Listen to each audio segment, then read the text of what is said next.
Loris era un niño de 8 años que fue encontrado sin vida en un barranco de la ciudad donde vivía, en Sicilia, en el interior de Italia. Después de que la madre alegara que lo había dejado en la escuela y no sabía lo que había pasado después de eso, ella se convirtió en la principal sospechosa, ya que sus explicaciones no coincidían en nada con las evidencias, hasta que decidió admitir que estaba encubriendo al verdadero responsable del crimen, su suegro, Andrea. Como ella estaba teniendo un romance con él y, en un momento íntimo entre los dos, ambos fueron sorprendidos por el niño, Andrea habría decidido eliminar al nieto para que el romance nunca fuera descubierto. Pero ¿sería esto verdad o solo una excusa para intentar probar la inocencia? Hoy, ustedes conocerán el caso de Loris Estival.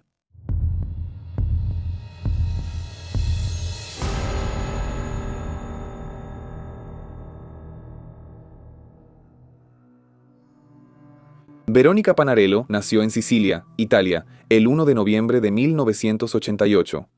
En 2005, con apenas 16 años, ella empezó a trabajar en un restaurante como mesera, y ahí conoció a David Estival, que en ese entonces tenía 18 años. Ellos empezaron a salir y, como ella tenía una relación muy conflictiva con su familia, especialmente con su madre, después de una pelea entre las dos, ella fue expulsada de su casa. Viendo la situación de su novia, con lástima, decidió invitarla a vivir con él en la casa donde vivía con sus padres Andrea y Pinucia. Y, solo para que quede claro, aunque Andrea suene como un nombre femenino, en Italia, ese es un nombre masculino. La relación con todos en la casa siempre fue tranquila. Verónica siguió trabajando en el restaurante. David había empezado a trabajar como camionero y, al final de ese mismo año, ella quedó embarazada del primer hijo de la pareja, Loris, que nació el 18 de junio de 2006. Con eso decidieron casarse, lo cual ocurrió en 2007. A pesar de que los padres de David ayudaban a cuidar de Loris cuando Verónica iba a trabajar, en 2010, con la llegada del segundo hijo, Diego, la dinámica cambió poco, ya que ella decidió dejar el trabajo para empezar a estudiar gastronomía y dedicar más tiempo a sus hijos. Verónica era descrita como una madre excelente, tranquila con los niños, muy dedicada a la maternidad. Y a pesar de tener una atención y cariño increíbles con sus hijos, desde que salió de casa en 2005 había cortado totalmente las relaciones con su propia familia. Como David trabajaba viajando mucho y Verónica pasaba mucho tiempo sin la compañía de su esposo, empezaron a surgir rumores de infidelidad por parte de ella, existiendo rumores de que estaba teniendo una relación extramarital con uno de los amigos de su esposo, pero eso nunca fue confirmado. Incluso el propio David no creía que su esposa le fuera infiel, y siempre la defendía cuando escuchaba cualquier acusación contra ella. En medio de toda esta situación, los padres de David empezaron a enfrentar problemas matrimoniales y decidieron separarse. Con eso, su mamá se fue de la casa y se quedaron viviendo en la propiedad David, Verónica, Andrea y los dos niños, Loris y Diego. Loris era un chico con problemas de socialización, era un niño dulce, tímido, pero que también odiaba estudiar. Entonces, todos los días, según Verónica, él se resistía a ir a la escuela y hacía berrinche en el carro durante todo el trayecto. Según ella, un sábado, el 29 de noviembre de 2014, una vez más estaba llevando a su hijo a la escuela, y a pesar de ser sábado, tenían algunas actividades que ocurrían los fines de semana. Loris, que en ese entonces tenía 8 años, nuevamente no quería ir. Ya irritada y pensando que acabaría llegando tarde para dejar a Diego en la guardería y también para su curso de cocina, Verónica decidió dejar al niño cerca de la escuela, pero no en la puerta como de costumbre.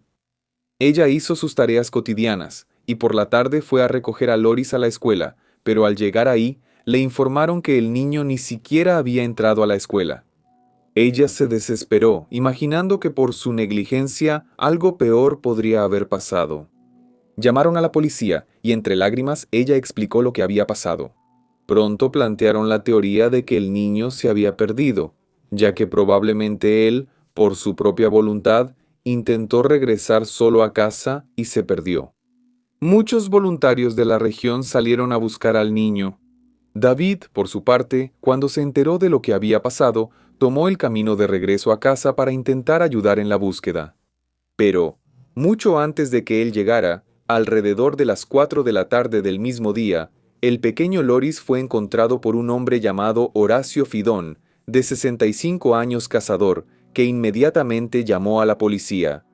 Cuando las autoridades llegaron, encontraron al niño cerca de un molino, en un barranco, en una zona cercana a donde vivía la familia, una región llamada Santa Cruz Croce Camerina, pero, lamentablemente, estaba sin vida. Verónica, al ver a su hijo en ese estado, entró en shock. Ella lloraba, gritaba y tuvo que ser sujetada varias veces cuando perdía el control de sí misma. Loris tenía varias heridas en los brazos, piernas y cuello. El cuerpo estaba boca abajo y sus pantalones y ropa interior estaban bajados hasta las rodillas.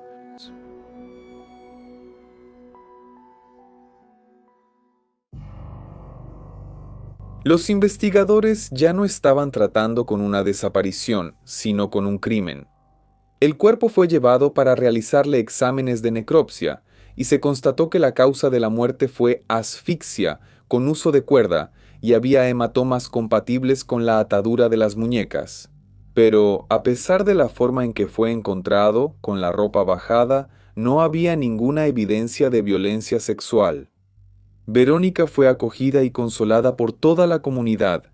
Su sufrimiento era visible y el primer sospechoso señalado fue quien lo encontró, Horacio. Pero no se encontró nada que lo comprometiera en las investigaciones. Incluso su auto fue periciado y posteriormente él fue descartado como sospechoso. Las autoridades creían que Loris había sido víctima de un secuestro que terminó en homicidio, y decidieron revisar las imágenes de las cámaras de seguridad de la escuela para intentar encontrar algo. Sin embargo, achar alguna pista. Ni siquiera lo mínimo esperado fue encontrado. No existía ninguna imagen de Verónica en su auto en los alrededores de la escuela ese día. Si ella hubiera dejado a su hijo cerca de la escuela, tendría que haber imágenes de ella en la zona, pero en ningún momento su auto, mucho menos ella o Loris, fueron grabados en el lugar. Otra cosa que no encajaba era que los maestros del niño y otros empleados de la escuela dijeron que, aunque el niño era tímido, no parecía odiar tanto la escuela como decía su mamá. Verónica fue llamada nuevamente para declarar, y, sin saber que la policía ya había revisado las cámaras de la zona, ella reafirmó el lugar donde estacionó el auto, que era un área que, según la policía, estaba dentro del alcance de una cámara. Pero en ningún momento ella fue grabada por ahí. Aún así, ella fue liberada. Pero sin que ella lo supiera, se convirtió en la principal sospechosa. Sin embargo, ¿cuál sería el motivo para que una madre descrita por muchos como excelente, posiblemente, le hiciera algún daño a su propio hijo?